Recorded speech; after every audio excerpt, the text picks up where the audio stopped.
Le Grand Matin Sud Radio, 7h-10h, Patrick Roger, Cécile de Ménibus. 7h47, bienvenue à tous. Dans un instant, Guy Carlier sera avec nous en attendant le débat de l'entre-deux-tours. Qui a gagné la bataille de la rhétorique? Oui. Amélie Blancart est avec nous, fondatrice et PDG du Bureau 121, une agence de conviction qui conseille et accompagne des chefs d'entreprise et auteur de ce livre, Votre parole vaut de l'or, aux éditions Plomb. Bonjour. Alors, bonjour Amélie Blancart. Bonjour. Merci d'être avec nous. Votre parole vaut de l'or. Quelle parole était la plus porteuse hier, la plus convaincante, justement? Je crois que Macron a montré qu'il prenait l'ascendant sur le plan si vous voulez, de l'affrontement. Il est descendu dans l'arène comme un boxeur et d'ailleurs assez étrangement, il s'est positionné comme une sorte de challenger, ce qui est assez rare pour un président sortant, alors que d'habitude c'est plutôt l'adversaire qui joue ce rôle. Du point de vue rhétorique, il a employé des mots qui n'étaient pas trop compliqués. On sait que son défi, c'est toujours d'éviter la complexité. Marine Le Pen, elle, était plus simple. C'était peu un débat de punchline, contrairement à d'habitude, plus un débat d'idées, d'argumentation, même si Marine Le Pen a aussi joué du pathos, plus souvent qu'Emmanuel Macron, mais on ne peut pas dire qu'il y a eu énormément de petites phrases, si ce n'est quelques-unes qu'on retient, comme vous mentez sur la marchandise, qui est un peu le fil rouge d'Emmanuel Macron, ou bien je n'ai pas lu votre loi, mais j'ai lu la Constitution. Bon, il y en a quelques-unes, mais on en retient assez peu finalement. Ouais, c'est vrai. Il y a eu climato-sceptique, vous, climato-hypocrite. Finalement, c'est un peu l'un des gimmicks, l'une des punchlines de la soirée, quoi. Absolument, il y a eu celle-là et il y a eu aussi, on n'est pas chez Gérard Majax qui a fait sourire, même si personne ne sait qui est Gérard Majax.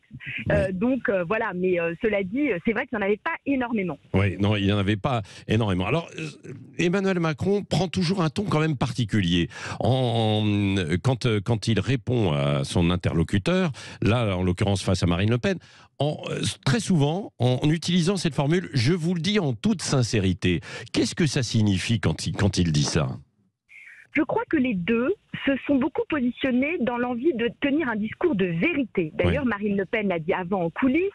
Et il y a eu la volonté très nette chez Emmanuel Macron de clarifier son propos et aussi de déconstruire avec clarté le propos de Marine Le Pen. Donc, je vous le dis en vérité, ce sont, si vous voulez, en sincérité, en toute sincérité, comme si il était sincère et elle ne l'était pas.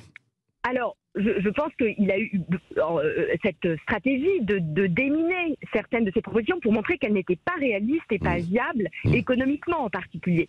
Donc, c'était ça, finalement, son angle d'attaque.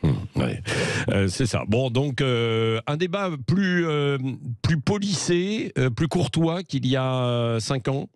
Ah oui, nettement plus courtois, c'est une évidence. D'ailleurs, on ne peut pas comprendre la posture de Marine Le Pen sans la lire à l'aune de 2017. Elle était particulièrement calme. Alors, on pourrait dire que c'est sa force, mais c'était aussi sa faiblesse. Parce que, si je résume avec une image très simple, finalement, Macron est monté au filet et Emmanuel Macron est monté au filet et Marine Le Pen a joué en fond de cours. Elle était en retrait et trop en retrait. Certains, d'ailleurs, l'ont nettement remarqué. Oui, c'est ça. Macron à l'attaque et Le Pen en défense, en quelque sorte. Merci beaucoup, Amélie Blancart, d'avoir été avec nous, fondatrice et PDG de Bureau 121. Votre parole vaut de l'or. C'est aux éditions Plomb. Merci d'avoir été avec nous ce matin sur Sud Radio. Et puis, on fera appel de nouveau à vous pour décrypter, parce que c'est pas fini. Évidemment, ces campagnes politiques, il va y avoir aussi les législatives.